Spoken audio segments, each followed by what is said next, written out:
So দেখো, এটা হচ্ছে আরেকটা ড্রেস। এরকম একটা ব্ল্যাক আছে, তার সাথে আমি এরকম একটা কিনেছি ব্ল্যাকের সাথে। অ্যান্ড কেমন লাগছে সেটা তোমরা বলবে। আর এই বডিকন ড্রেসগুলো আমি এতদিন ভাবতাম কি একটু স্লিম টিম হলে ভালো লাগে, বাট না, আর একটু স্লিম হতে হবে আমাকে, আমি জানি। বাট এটা এরকমও খারাপ লাগে না দেখতে। কালকে যখন আমি কিনলাম আর দোকানে ট্রায়াল দিলাম, আমার সবার আগে মনে পড়ে গেল তোমাদের কথা। Good evening and welcome my channel tips up back. কেমন আছো তোমরা সবাই? আশা করছি সবাই ভালো আছো, আর তোমাদের ভালোবাসা আমিও ভালো আছি। তো এই যে আমি এরকম একটা ড্রেস পরেছি, কিরম লাগছে বলবে। আর এই ড্রেসগুলোর সাথে না কোনো সাজগোজের দরকার পড়ে না, সিম্পল তোমার এটা তো আমি পরে আছি, ধরো ভিডিও করছিলাম সেই জন্য এত কিছু পরে আছি, আদারওয়াইজ কিন্তু কিচ্ছুর দরকার পড়ে না। একটু সাজগোজেই এটা এরকম, মানে নিজেরই গ্ল্যামারে একাই 100 আর কি। তো এই যে এরকম ড্রেসগুলো কিন্তু কোথাও বেড়াতে যাওয়ার সময় তোমরা পরতে পারো। হ্যাঁ, এর সাথে জুতোটা অবশ্যই একটু কমফোর্টেবল পরো। জুতোটা যদি কমফোর্টেবল না হয় তাহলে কিন্তু ড্রেসটা মোটেই ভালো লাগবে না। কেননা পায়ের দিকেই যে কোনো ড্রেসেই অবশ্য জুতো কমফোর্টেবল ভীষণ ইম্পর্টেন্ট। জুতো আর ইনার, হ্যাঁ, এই দুটো কমফোর্টেবল না হলে কি হয়, সবসময় ওদিকেই আমাদের অ্যাটেনশন থাকে এবং আমরা ড্রেসটার প্রতি কিন্তু প্রপারলি অ্যাটেনশন দিতে পারি না, বা যে কাজে যাচ্ছি সেটার অ্যাটেনশন দিতে পারি না। রাস্তায় বেরোলে দেখবে যদি ইনার কমফোর্টেবল না হয়, ফুল অ্যাটেনশন থাকে ওদিকে, এই পিঠ চুল করছে, এই টাইট লাগছে, এই ওই সেই।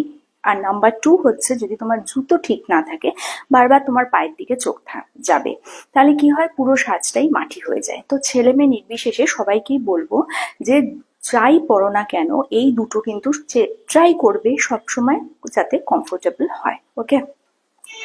বেশিরভাগ মানুষ কি করে জানো তো, আজকাল করে না, সবাই কনসাস, কিন্তু তারপরেও বেশিরভাগ মানুষ যেটা করে, দামি দামি ড্রেস কেনে বাট ইনারটা একদম সস্তার।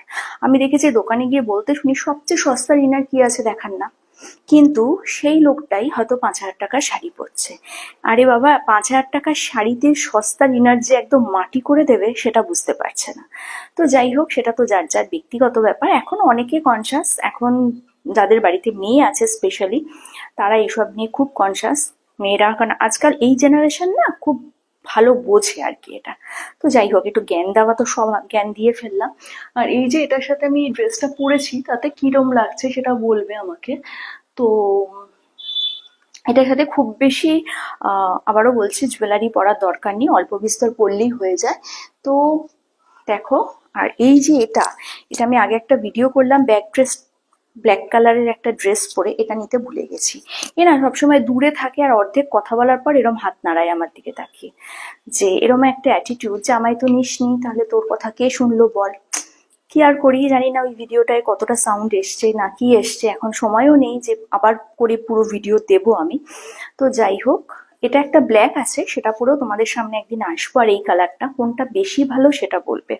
আর এটা এত কমফোর্টেবল না, নিচে একটা সাইক্লিং টাইট পরলেই এটা হয়ে যায়, পুরোটা কমফোর্টেবল একদম, কিচ্ছুর আর দরকার পড়ে না, এটা এতটাই ভালো।